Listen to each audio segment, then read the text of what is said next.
Hi everyone, it's Coach Fred, and I'm going to be going over Match 5, Round 3, Geometry Circles, and this is 2019-2020 Fairfield County Math League. Okay, again, geometry, Coach Fred loves her geometry. So here's our question. Here's a figure. They gave us a nice figure, and it says for the circle with center O above, PA and PB are tangent to circle O at A and B. Okay, so there's a couple theorems from geometry that you have to remember.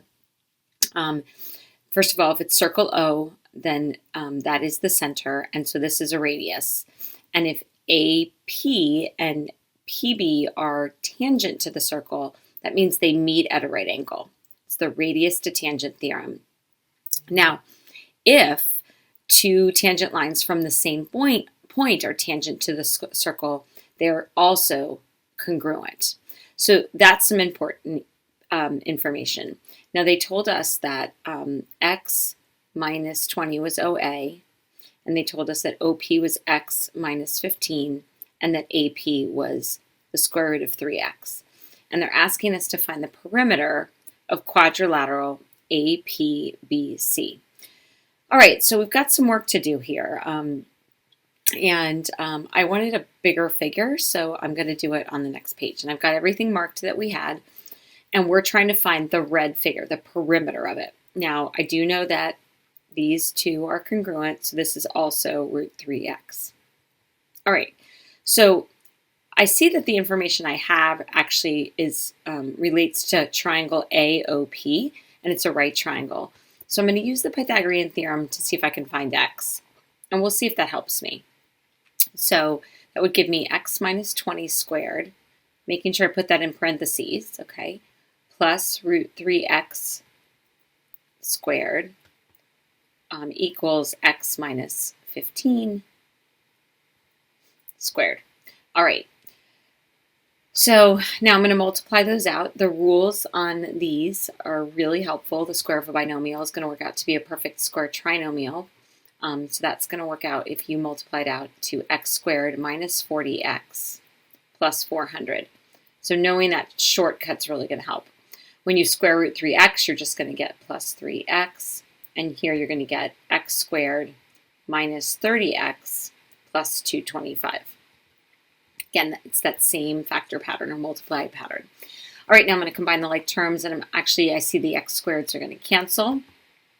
So I'm going to get negative 37x plus 400 equals, let's see, negative 30x plus 225.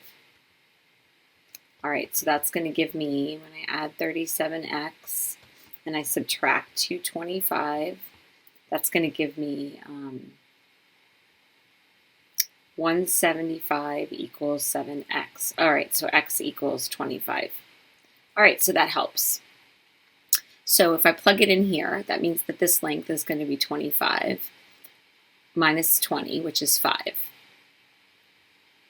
So I'm actually going to erase this, get it out of the way. So now this length is 5, this length is 5, and this length is 5, because those are all radiuses. It gives me a length here of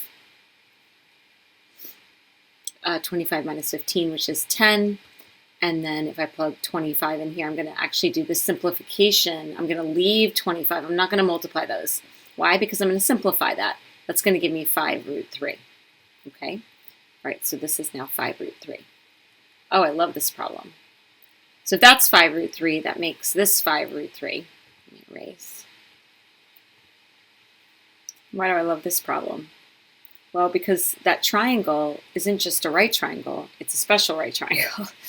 So it's a 30, 60, 90 triangle. How do I know that? Well, because one leg is 5, and the hypotenuse is double that leg, and the other leg is that leg times root 3, which makes this a 30-degree angle, and this a 60-degree angle. All right, now that actually helps me, all right, because if that's 60, well, then that's 30. Because this is an inscribed angle, and this is a central angle of a circle. Another really cool angle relationship you learned about in geometry. So again, a central angle is centered at the center is the center of the circle. So the vertex is the center of the circle. And an inscribed angle, the vertex is on the circle. And an inscribed angle is half the measure of the central angle. So if these two angles are equal, then this triangle is isosceles. So this would have to be 5 root 3. And again, reflected over here. So we're trying to find the perimeter of APBC. And so that's going to be 5 root 3 times 4. So 20 root 3. And there's our answer. All right, hopefully that was helpful. Have a great day.